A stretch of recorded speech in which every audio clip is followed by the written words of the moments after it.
17 of the Premier League season. And boy oh boy, it was some game week. We've got quite a few cookings to do. We've got a lot of entertaining games and some big results. In terms of our title race, the relegation battle, we had 2 managers getting sacked off the back of this game week. It's pretty eventful, so we'll jump straight into it. As always, let me know your thoughts on any of the games we discuss. We're not talking about the Monday night one as well, but let's begin with Arsenal 0, Everton 0. So, Arsenal drop points at home against Everton in a game which I don't think many people expected this. Bit of a shock. Firstly, I'd say fantastic from Everton. Absolutely huge result for them. You know, Everton have some mad fixture coming up. Like, they have Arsenal, I think they got like Chelsea, City or something. They got like a bunch of big 6 sides in a row in December. So to pick up a point away at the Emirates is huge. Another clean sheet for them defensively, just so good. Jordan Pickford was absolutely sensational when called upon. But even then, like, he had to make saves, but it wasn't like, you know, he made some out of this world saves and was like absolutely peppered. Because Everton defensively were really solid. You know, Arsenal had some chances, but for the most part, Everton limited them to not too many. The whole defensive unit, the whole team, but in their shift, you know, they came there, they weren't looking to score a goal, but that's fine. Like, who cares that they had 2 shots and 0 on target the entire game? Like, who cares? They got the point, they dug in, they fought for it, and Nigel will be very pleased about that, and he should be very happy with the point. Now we get on to Arsenal. More drop points in the title race for them, and the title is slowly starting to slip away from Arsenal. It's slowly starting to slip away. They keep on losing ground in this title race. More drop points here, and honestly, if I'm an Arsenal fan, I'm really worried about. I'm really worried because this season Arsenal have been rubbish. They have been rubbish. It's been a joke, but genuinely they have become set piece FC. They do not know how to score goals. Like, they don't. This attack absolutely reeks. It absolutely stinks. Like, Arsenal played against Sean Dyche's Everton and tried to Dyche, like, seriously. And when that didn't work, what happened? They couldn't score a goal. You know, this attack absolutely reeks. Kai Havertz, they're playing him like some target man, playing him like Calvert-Lewin, doing nothing. Martinelli doing nothing. Trossard does nothing. Jesus plays well but doesn't score goals. Raheem Sterling can't get a single minute on the pitch. Even is very young. Bukayo Saka is getting triple teamed because he's literally the only attacker who does anything, so he can't do anything in that. Odegaard, same thing, the only person who can actually create a chance in this team besides Saka, gets double teamed, cannot do anything. Marino, I mean, this guy is just... he's maybe the first Spanish midfielder who is not actually good technically. Like, I don't think I've ever seen a Spanish midfielder who's a pace and power guy. Like, this guy can't pass the ball, he's not, you know, he can't dribble, he can't do anything. Declan Rice, same thing, can't create anything. This back line is just a bunch of centre-backs, they're not going to create anything. Like, Arsenal, so toothless. They have actually regressed. Like, Arsenal used to be one of the best attacking sides out there. Now they are literally one of the worst in the league. They genuinely are. If you look at the stats in terms of goals from open play, they are actually like a mid-table side right now. It's horrific. And look, I don't want to excuses. Arsenal, you must win the league. You must win the league this season. Manchester City are gone. They're out the picture. We'll get on to Man City, but they're out the picture. They're gone. Arteta's been here for like 5-6 years, building towards this moment. You've been battling neck and neck with Man City for 2-3 years now. Do not, Mikel Arteta and Arsenal, do not let Arne Slot in his first season win the league, or do not let Enzo Maresca in his first season win the league ahead of you. If that happens, Mikel Arteta, oh boy, we have some juicy conversations. But look, yeah, we'll move on. Arsenal though, like I said, you must win the league, and you need to figure out how to create some chances, because right now you look toothless. Next up, we have Liverpool 2, Fulham 2, goals from Cody Gakpo, Diogo Jota, Andres Pereira, Rodrigo Muniz, and a red card for Andy Robertson. So, more dropped points in the title race, and after a nice little cooking of Arsenal, we move on to a cooking of Liverpool. Okay, I'm not going to cook Liverpool because, unlike Arsenal, Liverpool dropped points, but they can actually be fairly happy with their performance and maybe the result. Like, drawing at home, Fulham is a tough team anyway. Like, Fulham are a problem for pretty much all of the big sides. They're a really resolute, tough team to play, let alone doing it for the majority of the game with 10 men. But Liverpool actually played really well. Ironically, probably played better with 10 than 11. And, had some chances to potentially even win the game. So, I think this, even though they dropped points, which of course is not great, and they lost some ground in the title race, they can still be happy with this, and I think Arne Slot would be happy with sort of the resilience to fight that his Liverpool side showed in this game. Some really good performances. Dominic Szoboszlai I thought was really good. Cody Gakpo's goal was nice, fantastic cross by Salah. Diogo Jota, back from injury, comes off the bench with an amazing clutch goal.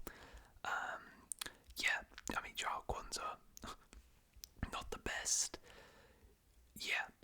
Overall, I should also talk about the red. Definite clear red card.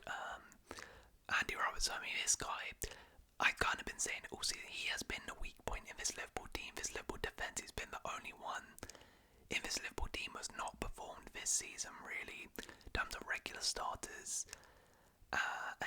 Again, almost cost his side in this game. He did cost his side. Really poor, and it's kind of ironic because he put in a stinker. Meanwhile, Anthony Robinson, the Fulham left back, put in a sensational performance. He was superb, bombing forward, absolutely amazing. Defensively wasn't great, but going forward was absolutely superb. Trent Alexander-Arnold was having a torrid time defensively. He was good. It's really weird. He was going forward a lot and just leaving so much space, and you're thinking you've got 10 men. Fulham are literally overlapping, double teaming on the left hand side, and you're still trying to go forward, and you're getting cooked like that. Leaving so much space was a bit weird, but look, it's not ideal. Liverpool drop points, but overall, given they play with 10 men, good performance. Fulham, disappointing they couldn't hold on to the win, but I think they'll be more than pleased to get a point away at Anfield. They'll definitely take that.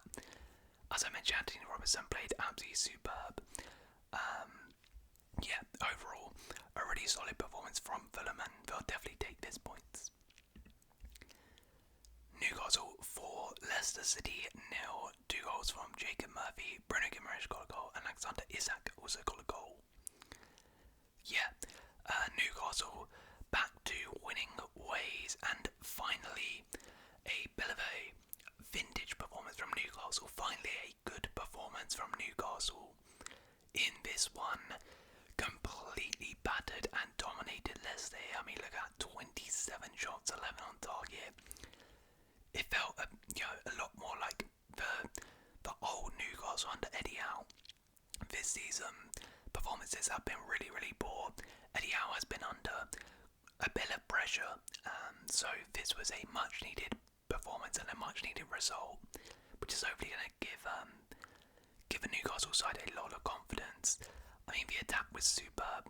Jacob Murphy, I mean, shout out to him, grabbing a brace. Fair play. The finishes were actually really nice as well. Alexander Isak, as always, fantastic. Gordon, really, really good. In this one, he got an assist. Lewis Hall going forward was superb.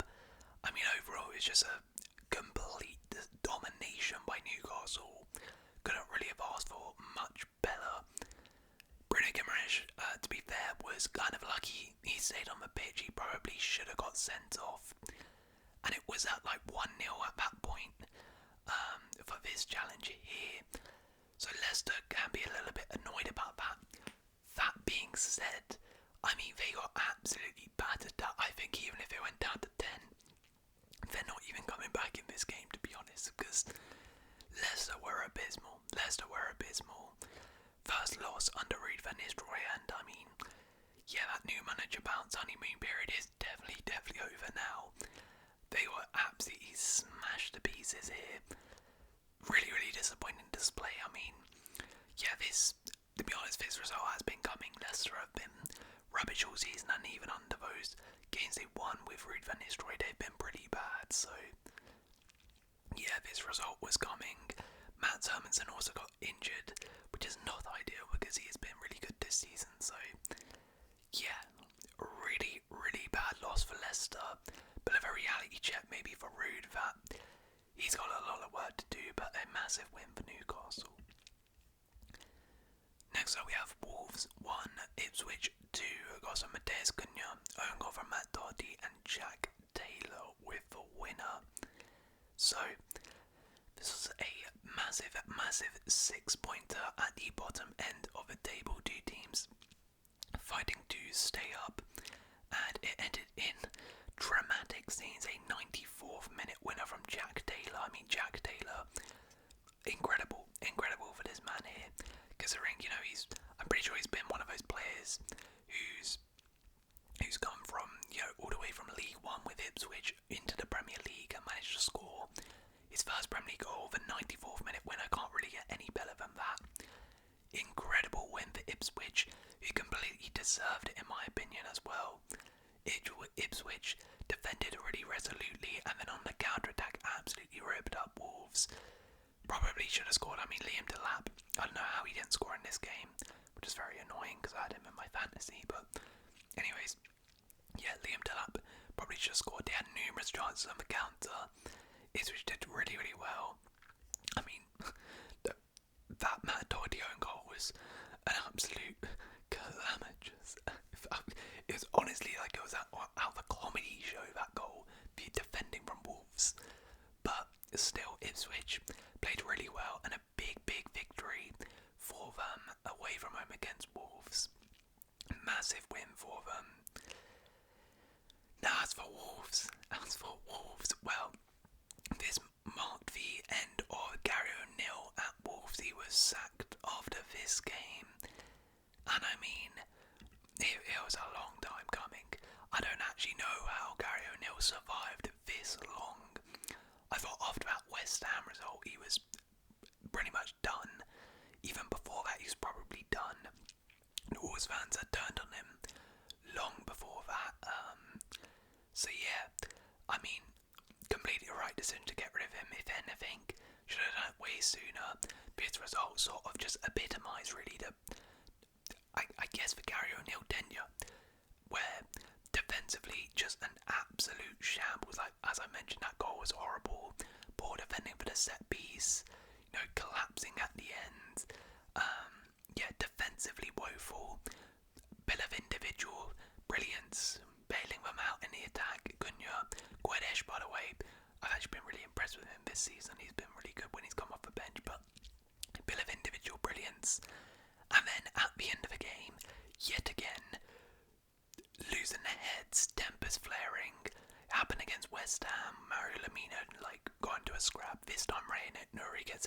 get sent off. Cunha got in a scrap as well. I mean, yeah, completely heads are gone.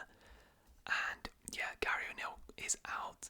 At this stage, I'm not sure who is the front runner, who's coming in, but they need to get someone in to just stabilise things.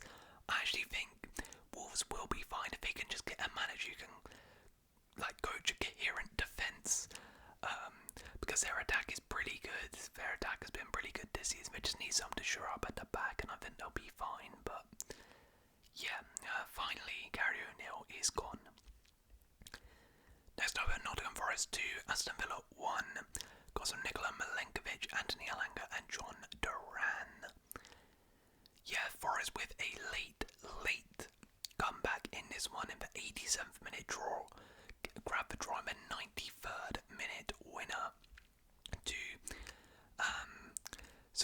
secure the win and continue their incredible start to this season. Yet another victory over, I think they're rivals. They've got to be right, Villa. So massive victory, and they were definitely the better side. They played really well in this game. If it wasn't for Emi Martinez, they would have scored a lot sooner. He made one of the most insane saves I've seen. It was really, really good. But then later on, I mean, he was at fault for the Milenkovic one, so I guess it kind of evened out in the end. The Forest played absolutely superb. They were superb. As I said, probably should have scored a lot sooner if it wasn't for Emi Martinez. They kept going to the end. Nikola Milenkovic back on the score sheet. And, you know, even that last goal epitomised, Elliot Anderson pressing that high, 93rd minute. You're thinking, okay, maybe just take the draw, but they're still going for it, pressing them, win the ball back and get the goal. Now, there is a question as to whether that was a foul or not by Elliot Anderson. I actually do think it was a foul. I think it was a foul. But yeah, I don't know. I think Villa can feel a little bit hard done by there because I do think it was a foul. I don't think he really got the ball. But still, Villa did not play well. They did not play well. They didn't really deserve to win this game or get a point from it. Would have been a bit smash and grab. They hadn't played too good in this game. John Duran did manage to get on the score sheet yet again, which was nice, but yeah, Villa, not great performance. Forest, another win for them. Next up, Brighton 1, Crystal Palace 3.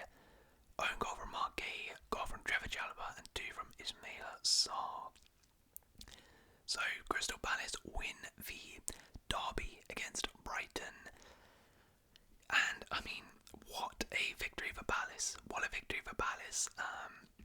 You know, usually these games end up in, draws. I'm pretty sure, almost all of them have been draws, the last time these guys face. So I was expecting that.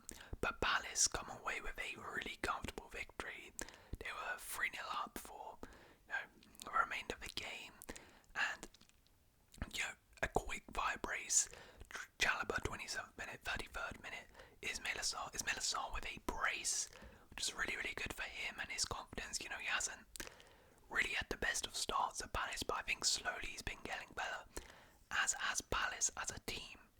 Slowly getting better and better and better. And this was a result which I think is really going to be the one where they say, okay, Palace are now back. Palace are now, not struggling anymore. Palace have found their feet. They are once again a solid team. Going away to Brighton, I believe Brighton haven't lost a game at home all season up until this point, and to comfortably beat them in the way they did, absolutely superb. Trevor Chalobah again on the score sheet again. He's really been getting him on the action. Could have been more. Daniel Munoz had a goal disallowed. For Will Hughes has been amazing all season and continued to be in this game. Really, really good performance from Palace, but disappointing from Brighton. Really disappointing. I mean, Brighton are just... they are the epitome of inconsistent. You really don't know what you're gonna get with them. Sometimes they'll put performances in like this where they're just really off it. Really off it and struggling, and then other games will be amazing. So, yeah, it was one of those days at Brighton.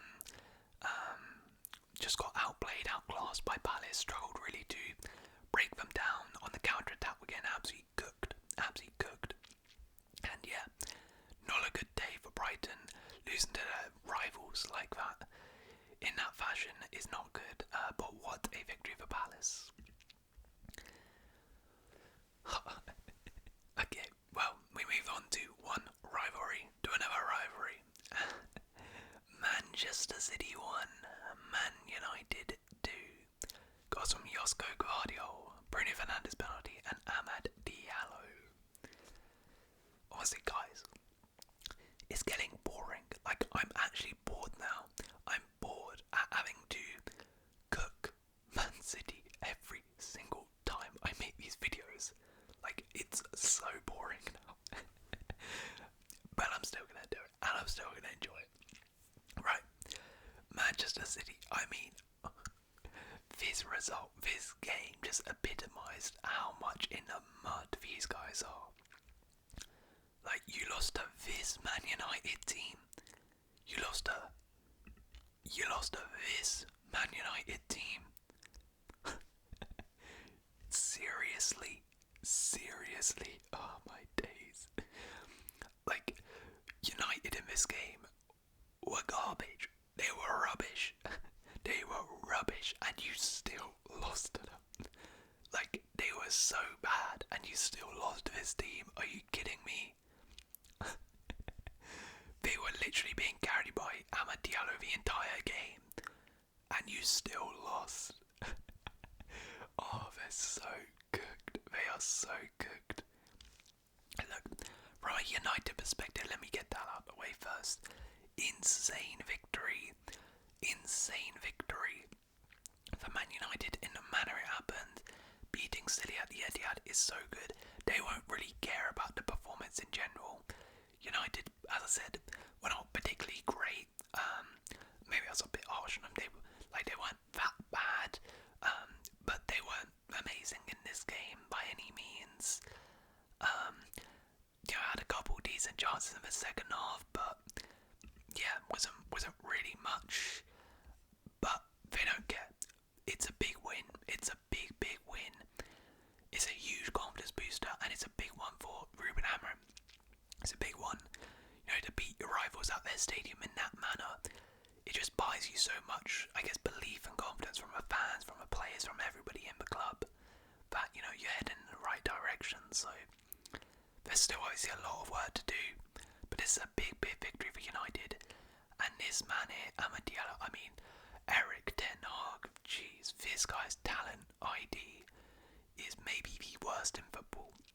I mean, first he signed players like Mount, like Anthony, and all that, but he also, the biggest mistake he ever made was this guy didn't give Amad Diallo a look in. He didn't give him a look in the United team.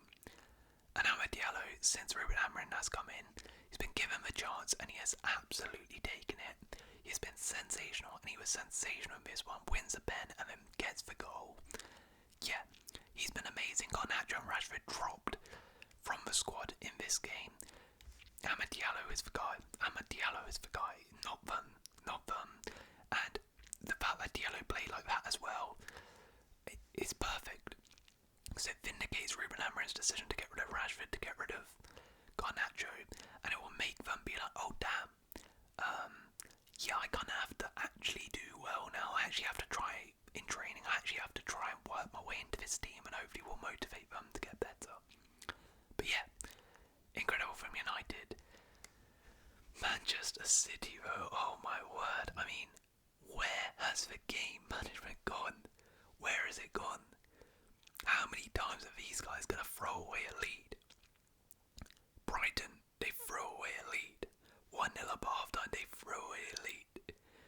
Feyenoord, 3-0 up with like 15 minutes to go and they threw it away.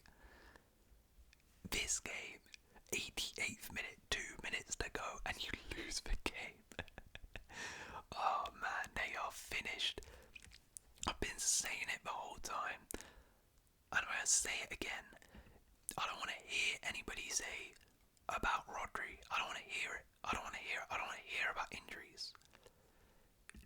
Of course, Rodri is a factor. Of course, if Rodri is here, they're not that bad.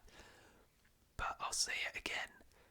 There is no way, just because Rodri's gone, these guys have lost, what is it, 9 in 11 games, 1 win in 11, 1 win in 11 just because one player is out the squad. And you think if just that one player returns, they win all 11 games? Like, get out of it, get out of it. This Man City team has systematical issues. It has big problems.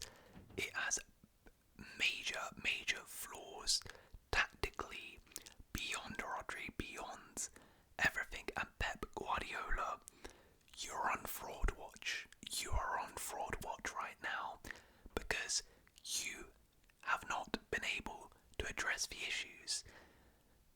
There are clear issues in this team. You have had 11 games and you have still not found a way to sort it out. You're still doing the exact same thing and it's not working. Please, Pep, can you just show me a little something? You're meant to be the tactical genius. You're meant to be the guy who destroyed football.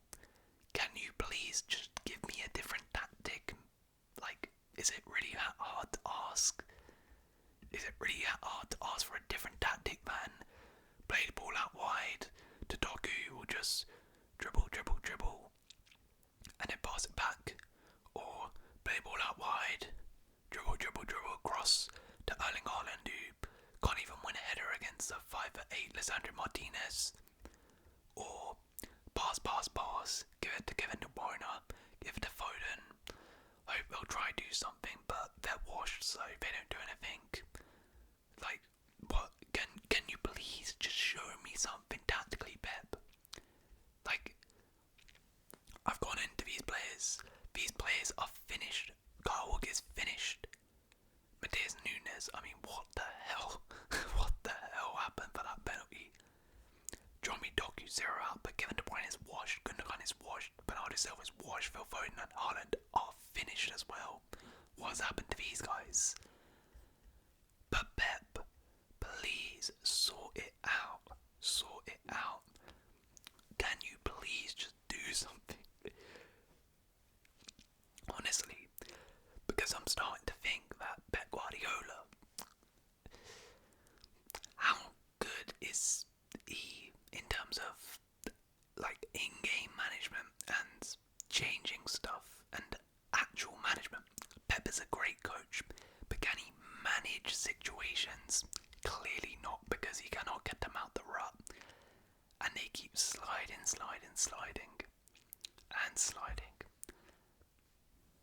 It's beautiful. It's beautiful to watch. But Pep, you gotta sort it out. All I'm gonna say is, Man City, I bet they're regretting. I bet they are regretting giving him that contract extension. And then we move on to Chelsea 2, Brentford 1. Mark Cucurella, Nicholas Jackson, and Brian Mbeumo with the goals. To top it off, the creme de la creme of the weekend. I got to cook Man City. I got to cook Arsenal. Liverpool dropped points. All I needed was Chelsea to win, and we got the job done. We got the job done, people. Of course, we got the job done. It was a fantastic performance. Completely deserved a victory. Brentford set up very defensively, particularly in the first half. It was very hard to break them down, but we managed to do it. Mark Cucurella with a great header, great cross from Madueke, and we played really well. Nicholas Jackson then got the second. Fantastic pass by Enzo. Fantastic from Nicholas Jackson. Get it out of the bang. Brilliant finish. Overall, we played fantastically. Defensively, Cole will toss him. Oh my days, beautiful together.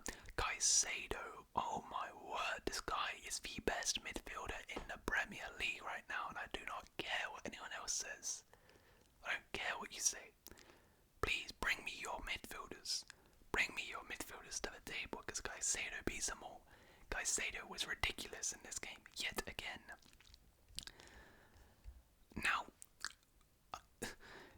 up until this point we were cruising, and then ironically after we scored the second, Brentford said, screw this, and just, I was like, alright, let's go all out for this, and Brentford actually caused us a lot of problems from that point. Sanchez, fair play to him, put off some really good saves, and had to, they did eventually get their goal back, but yeah, we eventually held on for the victory, and a big win. Brentford have been a bit of a bogey team for us, so we got the job done. Cucurella very annoyingly got sent off at the end for I don't even know what happened, some scuffle, but yeah, it's annoying because Cucurella's been amazing this season, but it doesn't matter, we have the depth to cover it. Another fantastic win, another fantastic performance. We keep chugging along, 2 points away from the title, 2 points away from Liverpool. Listen, I'm not going to say anything yet. Except, we move in silence. And Dutch and Brentford, I mean, yeah, unlucky. Sure. Finally, Southampton 0, Spurs 5. 2 goals from James Maddison, goal from Son and Dejan Kulusevski and Pape Sarr. So, Spurs with a crushing victory over Southampton. I believe this is Ange's biggest win as Spurs manager. It was vitally needed after, that disappointing loss to Chelsea last week. They definitely needed this, get themselves back on track. I mean, it was Southampton, and Southampton were pretty bad, but I mean, Spurs were, 3-0 up in 14 minutes, which is pretty crazy. It was a superb performance by them. Jed Spence came into the side and did really well, by the way. Fair play to him. Maddison getting a brace. It was superb. Second half, they sort of just chilled. It was sensational by Spurs, and we're very happy about that. Get themselves back on track with this performance. Spurs, I always find with them, it's always one extreme or the other.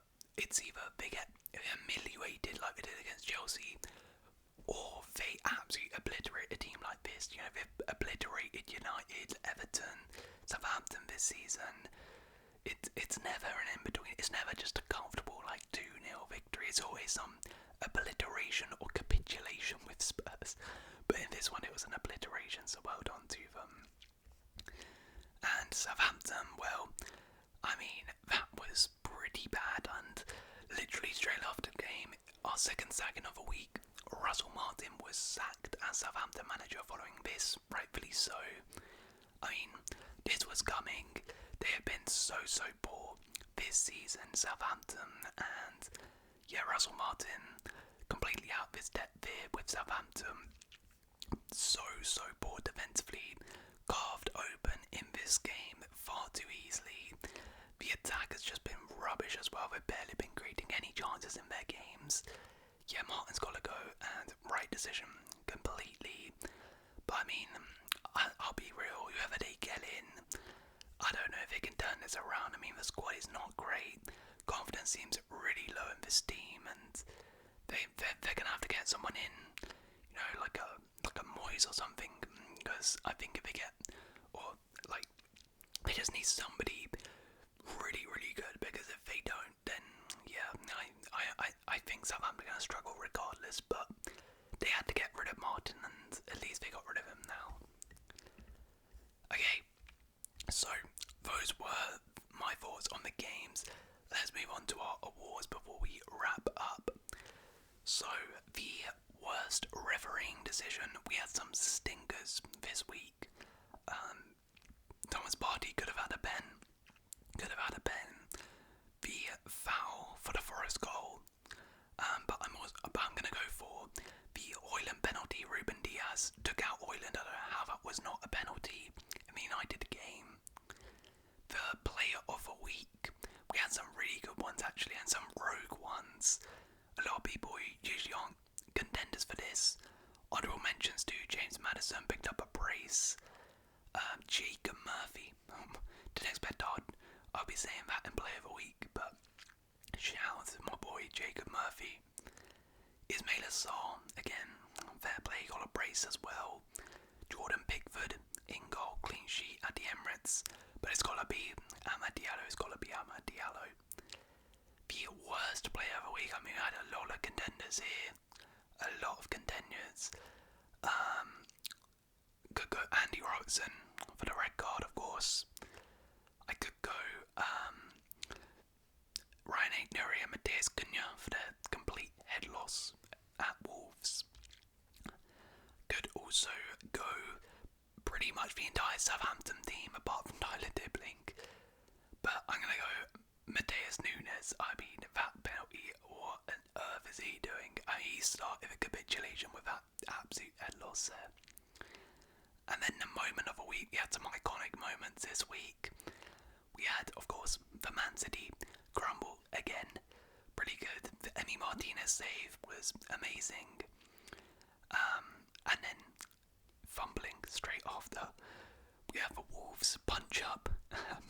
Was pretty good. That was pretty good. But I'm gonna have to.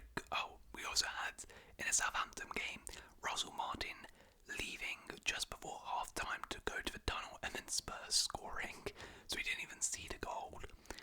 But it's gotta be, if you're watching Sky Sports, the Gary Neville when Amad Diallo goal goes in. We got another iconic Gary Neville commentary moment.